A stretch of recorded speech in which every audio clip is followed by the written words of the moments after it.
کیا کبھی اس غلامی کے شکرانے میں بھی 2 نفل پڑھے کہ یا اللہ تیرا شکر ہے تو نے ہمیں حضور کا غلام بنایا ہے؟ یاد رکھیں کہ اپنی روحانی زندگی کو آباد کریں، استغفار پڑھیں، تسبیحات کریں۔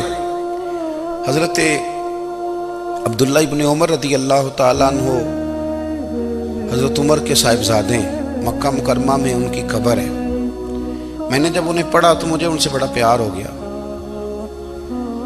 لیکن آپ کو پتہ ہے وہاں جا کے کسی شخص کا مزار تلاش کرنا یا پوچھنا ایک مشکل کام ہوتا ہے۔ تو ایک دفعہ میں مکہ شریف میں حاضر تھا تو ایک گاڑی والا ڈرائیور مجھے کہنے لگا کہ مولانا میں آپ کو جانتا ہوں، مجھے آپ سے محبت ہے، ایک بات بتاؤں آپ کو؟ میں نے کہا بتاؤ۔ کہنے لگے حضرت عبداللہ ابن عمر کی قبر دیکھنی ہے۔ میں نے کہا یہ تو نہیں کہہ رہا، یہ کسی نے بندوبست کرایا ہے، یہ اللہ نے تیرے دل میں بات ڈالی ہے، یہ ہو گیا تو لے چل مجھے۔ حضرت عبداللہ ابن عمر کو نبی پاک نے فرمایا تھا راجل صالح، یہ نیک بندہ ہے، یہ متقی آدمی۔ حضرت عبداللہ ابن عمر رضی اللہ تعالیٰ عنہ سیدنا فاروق اعظم رضی اللہ تعالیٰ عنہ کے صاحبزادے ہیں، اور ان کی ہمشیرہ سیدہ حفصہ رضی اللہ تعالیٰ عنہ حضور کی زوجہ محترمہ۔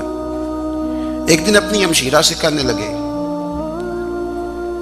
کہ نبی کریم صلی اللہ تعالیٰ علیہ وسلم گھر میں آئے نا، اور اگر حضور غم امت میں پریشان نہ ہوں، طبیعت کو حشاش بشاش دیکھو تو ذرا پوچھنا تو صحیح حضور کا میرے بارے میں کیا خیال ہے، پوچھنا تو صحیح کہ کریم کی بارگاہ میں میرا کیا مقام ہے، میرے بارے میں حضور کیا فرماتے ہیں۔ اب بہن کو کام بتائے اور بتائے بھی بھائی، اور کوئی بہن وہ کام نہ کرے، یہ تاریخ میں ہوتا نہیں۔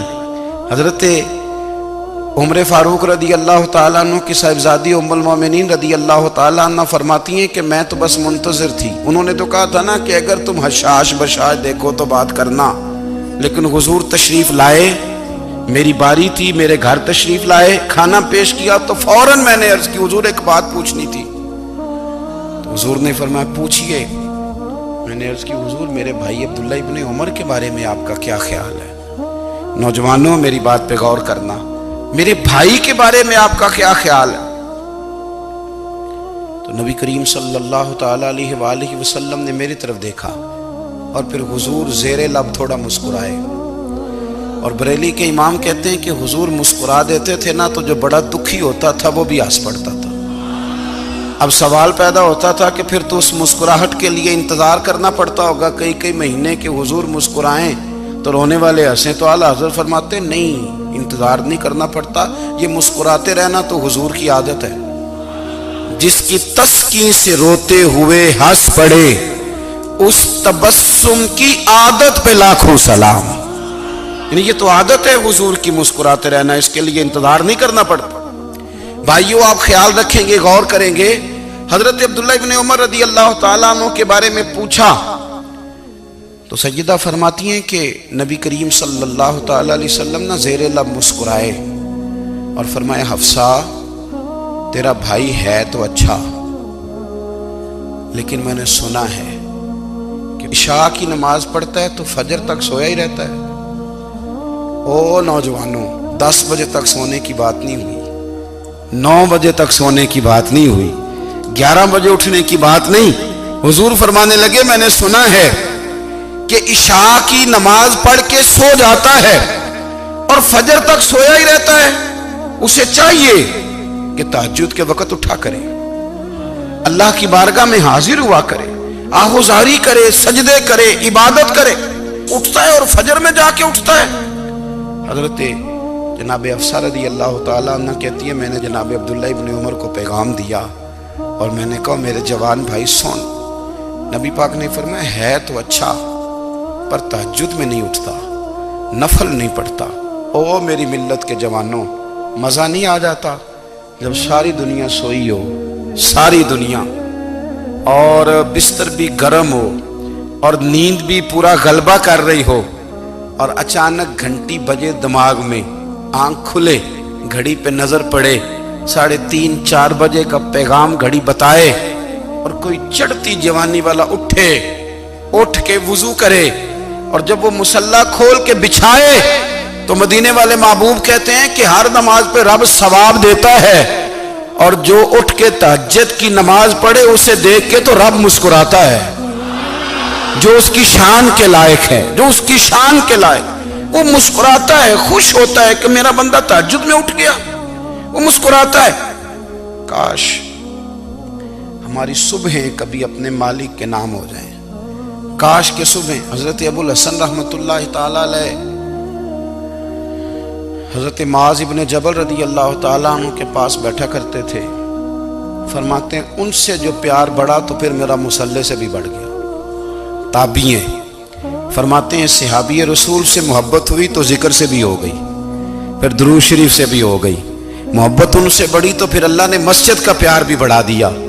آپ فرماتے ہیں کہ میری ہر وقت بھی یہ چاہتی تھی کہ بس اللہ اللہ کروں، بس اللہ اللہ کروں، بس نہ میں ذرا تھوڑی جان چھڑاؤں لوگوں سے، کوئی 10 منٹ ملے تو میں کچھ 4 نفل پڑھ لوں، میں تھوڑا سا نہ بچوں لوگوں سے، اور مجھے تسبیح ملے تو میں نہ کچھ 400-500 دفعہ استغفار پڑھوں، سبحان اللہ، الحمدللہ، اللہ اکبر، لا حول ولا قوت الا باللہ، میں نہ تسبیحات پڑھوں۔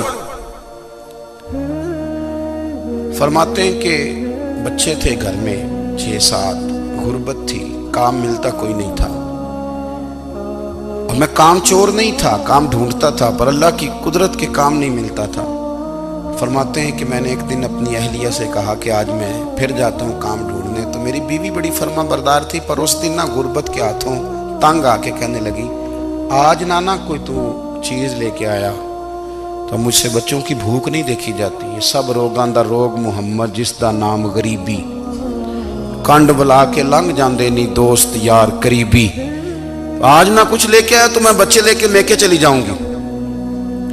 شیخ فرماتے ہیں کہ میں بڑا پریشان گھر سے نکلا، پر میں نے صبح سے لے کے زور تک کام ڈھونڈا، کام ملا کوئی نہیں، تو میرے دل میں خیال آیا چلو کام نہیں ملتا تو اللہ اللہ تو کرے نا، چلو بندوں کی مزدوری نہیں ملتی تو رب کریم کی عبادت ہی کرتے ہیں۔ فرماتے ہیں کہ میں نے نا فرات کے پانی سے وضو کیا، نہر کے، شدید دھوپ تھی، ساتھ ریت تھی اور ریت تپ رہی تھی، میں نے اپنا رومال وہیں مصلی کے طور پر بچھا لیا، اور فرماتے ہیں کہ زور سے لے کر عصر تک نماز پڑھی، دھوپ بھی پورے زور پہ، پر میرے سجدے کا ذوق بھی پورے زور پہ۔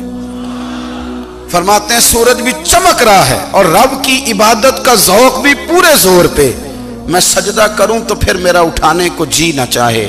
میرے استاد لکھا کرتے تھے، یہ ان کا شعر ہے، وہ کہا کرتے تھے مجھے سوز دے، مجھے ساز دے، اور مجھے نیم شب کا نیاز دے، دم سجدہ خود کو میں توڑ دوں، مجھے ایسا ذوق نماز دے، اور میں تیری بہار کا پھول ہوں، میں کھلا بھی ہوں تو تیرے لیے، مجھے میری شاخ سے توڑ لے، مجھے اپنی زلف کا ناز دے۔ بھائی فرماتے ہیں کہ عصر تک میں نے نفل پڑھے، دل ڈھلنے لگا، عصر کی نماز پڑھی اور میں وہاں سے چلا۔ اب میں جب نکلنے لگا تو دل میں خیال آیا کہ چھوٹی چھوٹی دیواریں ہیں گھر کی، بغیر کچھ لیے جاؤں گا تو بیوی دور سے دیکھے گی تو شور کرے گی کہ پھر خالی ہاتھ آ گیا ہے۔ کہتے میں نے اپنے اسی رومال میں جس پہ میں نے نماز پڑھی تھی نا، رومال میں کی آخی دے پنجابی صافہ، کہتے ہیں اسی میں نا میں نے کچھ ریت بھر لی کہ وہ دور سے دیکھے گی تو سمجھے گی کچھ لے کے آیا ہے، چلو جا کے اسے بتا دوں گا کہ آج پھر مزدوری نہیں ملی۔ کہتے ہیں وہ ریت لے کر جب میں گھر میں گیا تو پہلے بیوی دروازے پہ کھڑی ہوتی تھی، پوچھتی تھی خالی ہاتھ آ گئے ہو؟ آج میں نے دیکھا تو ہے ہی کوئی نہیں۔ فرماتے ہیں میں اندر داخل ہوا، سلام لیے، کونے میں میں نے وہ رومال رکھ دیا اور میں نے آواز دی کہ بھلی مانس کہاں ہو؟ تو وہ کہنے لگی آپ منہ ہاتھ دھو لیں، میں روٹی لے کے آئی۔ میں نے کہا روٹی کہاں سے آ گئی؟ یہاں تو کئی دنوں کے فاقے، تو کئی دنوں کی غربت ہے، یہاں تو اس گھر میں تو فقیری ہے۔ فرماتے ہیں کہ وہ روٹی لے کے آئی اور اس وقت کی جو موجودہ نعمتیں تھیں، سمجھ لیں سلاد، اچار، ہر چیز ساتھ لائی۔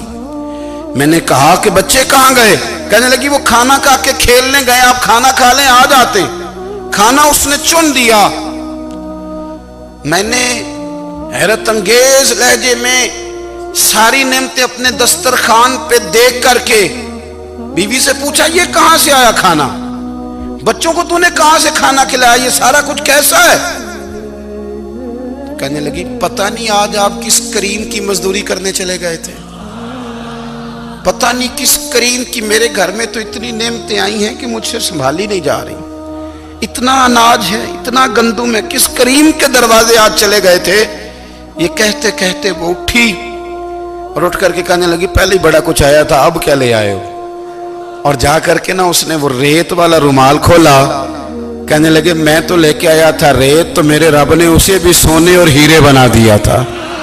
جب آپ کی توجہ اللہ کی جانب، میرے نبی پاک صلی اللہ تعالی علیہ وسلم نے فرمایا ہر چیز اپنے رب سے مانگ، ہر چیز مانگ، ہر چیز مانگ۔ یا رسول اللہ کیا کچھ؟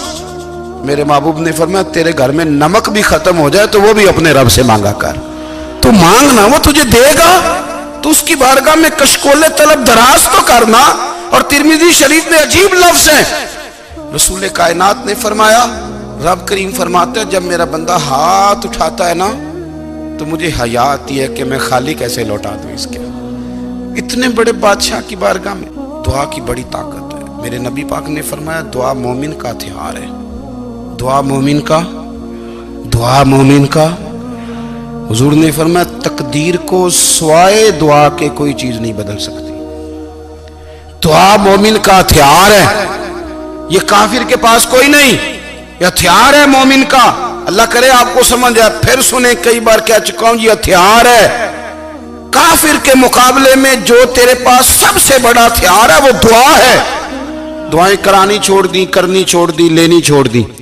حضرت سیدنا انس بن مالک رضی اللہ تعالیٰ عنہ فرمایا کرتے تھے میں نے وہ رنگ دیکھا ہے جب حضور دعا مانگتے تھے اور حضور کی مقدس آنکھوں میں آنسو بھی ساتھ ہی بہا کرتے تھے، میں نے وہ انداز دیکھا ہے۔ بھائی اپنا مصلی کا، عبادت کا، وظائف کا، اللہ اللہ کا سلسلہ اس کو مضبوط کریں، اپنی دعاؤں کے تعلق کو مضبوط کریں۔ دعائیں بڑے انقلاب برپا کر دیتی ہیں۔ ہم تھوڑے تھوڑے نا جب سے خشک ہوئے ہیں نا، خشک، اور میری تو جماعت ہی صوفیاء کی جماعت تھی، ہم تو داتا علی اجمیری کی جماعت سے، ہم تو خواجہ اجمیری کی جماعت سے، ہم تو شیخ احمد فاروق سرہندی کی جماعت سے، ہم تو صوفیاء کی جماعت۔ ہماری جماعت نے بھی وہ تعلق جو ہمارے بزرگوں نے بنایا تھا۔ بزرگ اللہ کے قریب کیسے جاتا ہے؟ تو ہمارے یہاں نا بہت سارے لوگ کہتے ہیں جی نظر ہو گئی تو کام ہو گیا۔ بھائی جو بخاری مسلم میں طریقہ ہے نا اللہ کا قرب پانے کا وہ تو نفل ہے۔ نبی کریم علیہ السلام نے فرمایا بندہ نفلوں کے ذریعے رب کے قریب جاتا ہے، اور اتنا قریب جاتا ہے کہ پھر اللہ اس کی زبان بن جاتا ہے، اللہ اس کی آنکھیں بن جاتا ہے، کان بن جاتا ہے، ہاتھ اور پیر بن جاتا ہے۔ تو یہ تو عبادت ہے، یہ تو اللہ کی بارگاہ کی حاضری ہے جو آپ کو اللہ کے قریب کرے گی۔